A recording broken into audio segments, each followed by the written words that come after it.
এখানে ব্যাপারটা হচ্ছে এখানে ব্যাংক দুইটা আছে, একটা পাঞ্জাব ব্যাংক, গ্রামীণ ব্যাংক। যত সমস্যা গ্রামীণ ব্যাংকে, আমার বাড়ি বক্সনগর, আমি প্রায় সময় কাজ না থাকলে আমি প্রায় সময় ঢুকি।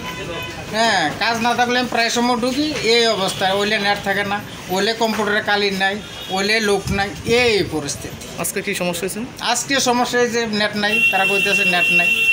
আজকে রহিমপুর থেকে দেখা গেলো একটা বয়স্কর মহিলার রিজার্ভ আনতে হইব, আনতে গেলে কম নিচে 200 টাকা গাড়ি ভাড়া দিতে হইব। তাহলে লোকটা ফিরে গেল, আজকের মতো ফিরে গেল, আবার কালকে এলো, আবার 200 টাকা ভাড়া দিল। তাহলে 1000 টাকা যদি ভাতা পায়, তাহলে 400 টাকা গেল আপ ডাউন গাড়ি ভাড়া, তাহলে টিকবো আর কত?